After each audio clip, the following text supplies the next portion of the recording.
যারা কোডিং জগতে নতুন পা রেখেছেন বা কিছুটা অভিজ্ঞতা অর্জন করেছেন, একটা প্রশ্ন কিন্তু সবার মাথায় ঘুরছে। ২০২৬ সাল নাগাদ কোন প্রোগ্রামিং ল্যাঙ্গুয়েজটা শেখা উচিত? হয়তো কানে আসছে যে এআই সব চাকরি খেয়ে ফেলছে, বা কোম্পানিগুলো এখন খালি সিনিয়র ডেভেলপার খুঁজছে। চলুন আজ কোনো শোনা কথায় কান না দিয়ে একদম আসল জব মার্কেটের ডেটা ঘেটে দেখি সত্যিটা আসলে কি, আর কোন ল্যাঙ্গুয়েজগুলো একটা ভালো চাকরি পেতে সত্যিই সাহায্য করতে পারে। প্রথমেই চলুন সেই সবচেয়ে বড় ভয়টা নিয়ে কথা বলা যাক, যেটা প্রায় সব নতুন ডেভেলপারের মনেই কাজ করছে। এই যে চারিদিকে এত ছাঁটাই আর মন্দার খবর, তাতে এন্ট্রি লেভেল চাকরির বাজার নিয়ে চিন্তা আসাটা তো খুবই স্বাভাবিক, তাই না? কিন্তু আসল ছবিটা ঠিক কি বলছে? তো এই অংশে আমরা কোনো গুজব বা ধারণার উপর ভরসা করব না, বরং একদম আসল ডেটা দেখে বোঝার চেষ্টা করব বর্তমান পরিস্থিতিটা ঠিক কেমন। চলুন দেখে নেওয়া যাক সংখ্যাগুলো আমাদের কি বলছে। তাহলে সোজা সাপটা উত্তরটা কি? না, চাকরি আছে, তবে হ্যাঁ, একটা কিন্তু আছে। আর সেটা হলো, কোম্পানিগুলোর প্রত্যাশা এখন আগের চেয়ে অনেক বেড়ে গেছে। এখন শুধু কোড লিখতে পারলেই হবে না, বরং প্রথম দিন থেকেই প্রোডাক্টিভ হতে হবে। আর এটা কিন্তু শুধু মুখের কথা নয়, এর প্রমাণও আছে। লাইটকাস্টের একটা রিপোর্ট বলছে ২০২৩ সালের অক্টোবর থেকে 0 থেকে ৩ বছরের অভিজ্ঞতা সম্পন্ন ডেভেলপারদের জন্য চাকরির তালিকা ৪৭% বেড়েছে।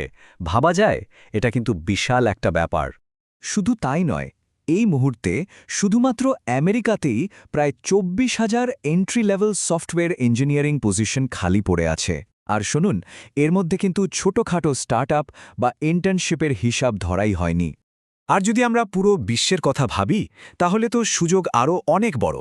যেমন ধরুন, ইউরোপিয়ান ইউনিয়নের ২০৩০ সালের মধ্যে প্রায় ১০ মিলিয়ন, মানে ১ কোটি নতুন টেক কর্মীর দরকার হবে। তার মানে বুঝতেই পারছেন, চাহিদা কিন্তু কমেনি, বরং বাড়ছে। তাহলে প্রশ্ন হলো, চাহিদা তো আছে, কিন্তু কোম্পানিগুলো ঠিক কি খুঁজছে? এখানেই আসছে নতুন ফান্ডামেন্টালসের আইডিয়াটা। এখনকার দিনে একজন ডেভেলপারের সফলতার জন্য শুধু একটা ল্যাঙ্গুয়েজ জানাই আর যথেষ্ট নয়। ফান্ডামেন্টালস মানে কি?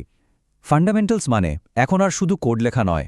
এখন কোম্পানিগুলো এমন ডেভেলপার চায় যারা এআই এর সাহায্য নিয়েও কোডটা আসলে কেন আর কিভাবে কাজ করছে সেটা বোঝে। মানে শুধু কপি পেস্ট করলেই চলবে না, সমস্যা হলে সেটা সমাধান করার ক্ষমতাও থাকতে হবে। তা মানে হলো যে ল্যাঙ্গুয়েজটা শিখছেন সেটা একদম ভেতর থেকে জানা। কোর ডেটা স্ট্রাকচার যেমন অ্যারে, লিস্ট, স্ট্যাক, এগুলো কখন কোনটা ব্যবহার করতে হবে সেটা বোঝা। Debugging, basic design pattern, git, database, এই সব কিছুর ওপর একটা পরিষ্কার ধারণা থাকা এখন মাস্ট। তো এই ফান্ডামেন্টালসের কথা মাথায় রেখে চলুন এবার সেই কোর ল্যাঙ্গুয়েজগুলো নিয়ে কথা বলি, যেগুলো শিখলে চাকরির বাজারে অন্যদের থেকে এগিয়ে থাকা যাবে। এই লিস্টের প্রথমেই আছে Python. Stack overflow latest survey অনুযায়ী প্রায় ৫৮% ডেভেলপার এখন পাইথন ব্যবহার করছেন। আর মজার ব্যাপার হলো, মাত্র ১ বছরে এর ব্যবহার বেড়েছে ৭%। অন্য কোনো বড় ল্যাঙ্গুয়েজ এত দ্রুত এগোতে পারেনি। কারণটা খুব সোজা, পাইথন এখন সবখানে। Artificial intelligence, machine learning, data science থেকে শুরু করে ওয়েবের ব্যাকএন্ড পর্যন্ত সবাই পাইথন ব্যবহার করছে। আর নতুনদের জন্য এটা শেখাও বেশ সহজ। এরপর আসছে জাভাস্ক্রিপ্ট আর তার superhero version TypeScript. Stack overflow বলছে ৬৬% ডেভেলপার এটা ব্যবহার করেন, মানে এটা এখন বিশ্বের সবচেয়ে বেশি ব্যবহৃত ল্যাঙ্গুয়েজ। আসলে সত্যি কথা বলতে কি, ওয়েব ডেভেলপমেন্ট জগতে জাভাস্ক্রিপ্ট আর টাইপস্ক্রিপ্ট কোনো অপশন না। এটা শিখতেই হবে। ওয়েবসাইট বানাবেন বা ওয়েব অ্যাপ, এগুলো ছাড়া গতি নেই। আর হ্যাঁ, প্রফেশনাল লেভেলে টাইপস্ক্রিপ্ট তো এখন প্রায় স্ট্যান্ডার্ড হয়ে গেছে। এই যে দেখুন, এই টেবিলটা পুরো ব্যাপারটা এক নজরে পরিষ্কার করে দিচ্ছে। পাইথন হলো এআই আর ডেটার রাজা, জাভাস্ক্রিপ্ট ওয়েব ডেভেলপমেন্টের জন্য অপরিহার্য, আর জাভা বা সি শার্প হলো বড় বড় কোম্পানির ভরসা। প্রত্যেকটারই চাকরির বাজারে ব্যাপক চাহিদা।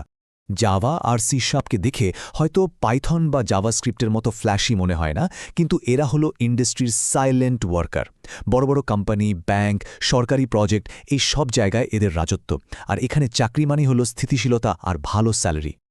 আচ্ছা, এবার এমন একটা স্কিলের কথা বলবো যেটাকে প্রায় কেউ পাত্তা দেয় না, কিন্তু চাকরির বাজারে এটাই হতে পারে আপনার তুরুপের তাস, মানে একটা গোপন অস্ত্রের মতো। এসকিউএল বা এসকিউএল, এটা হয়তো দেখতে খুব আকর্ষণীয় নয়, কিন্তু এর গুরুত্ব যে কতখানি। কারণটা কি? কারণ প্রায় প্রত্যেকটা অ্যাপ্লিকেশনের পেছনেই তো ডেটা থাকে, তাই না? আর সেই ডেটা ম্যানেজ করতেই লাগে এসকিউএল। আর ঠিক এই কারণেই শুধুমাত্র আমেরিকাতেই ১ লক্ষেরও বেশি ডেভেলপার জবের বিজ্ঞাপনে এসকিউএল স্কিল চাওয়া হয়। প্রায় সবসময় পাইথন জাভা বা জাভাস্ক্রিপ্টের সাথে এটাকে জুড়ে দেওয়া হয়। একজন নতুন ডেভেলপার হিসেবে এসকিউএল জানা মানে আপনি আর শুধু একটা সাধারণ টু ডু লিস্ট অ্যাপ বানিয়ে আটকে থাকবেন না। আপনি বাস্তব দুনিয়ার মতো প্রজেক্ট বানাতে পারবেন, ডেটা নিয়ে কাজ করতে পারবেন, আর চাকরিতে জয়েন করার প্রথম দিন থেকেই অনেক বেশি কাজের হয়ে উঠবেন। তো এত সব তথ্যের পর মনে হতেই পারে, তাহলে শুরুটা কিভাবে করব? চলুন পুরো ব্যাপারটাকে একটা সহজ স্টেপ বাই স্টেপ প্ল্যানে সাজিয়ে ফেলি। দেখুন, গো, রাস্ট বা সুইফটের মতো কিছু স্পেশাল ল্যাঙ্গুয়েজও আছে। এগুলো খুবই পাওয়ারফুল, কিন্তু খুব নির্দিষ্ট কাজের জন্য, যেমন ক্লাউড কম্পিউটিংয়ের জন্য গো বা মোবাইল অ্যাপের জন্য সুইফট। তাই যদি লক্ষ্য একদম পরিষ্কার না থাকে, তাহলে সবচেয়ে ভালো হয় পাইথন বা জাভাস্ক্রিপ্টের মতো একটা কোর ল্যাঙ্গুয়েজ দিয়ে শুরু করা। তাহলে 2026 সালে টেক ইন্ডাস্ট্রিতে পা রাখার রোডম্যাপটা খুবই সোজা। স্টেপ 1, পাইথন বা জাভাস্ক্রিপ্ট/টাইপস্ক্রিপ্টের মতো একটা কোর ল্যাঙ্গুয়েজে মাস্টার হয়ে উঠুন। স্টেপ 2, এর সাথে এসকিউএল যোগ করুন। ব্যাস, এই দুটো স্কিল থাকলেই আপনি ভিড়ের মধ্যে থেকে আলাদা হয়ে যাবেন। আর তারপর নিজের আগ্রহ অনুযায়ী যে কোনো একটা দিকে স্পেশালাইজ করুন। একটা কথা মনে রাখতে হবে, শুধু ল্যাঙ্গুয়েজ শেখাই কিন্তু সব না। আসল খেলাটা হলো সেই জ্ঞান ব্যবহার করে নতুন কিছু তৈরি করা, কোনো সমস্যার সমাধান করা। তো ম্যাপটা তো এখন হাতে। প্রশ্ন হলো এই ম্যাপ দিয়ে অসাধারণ কি তৈরি হতে চলেছে।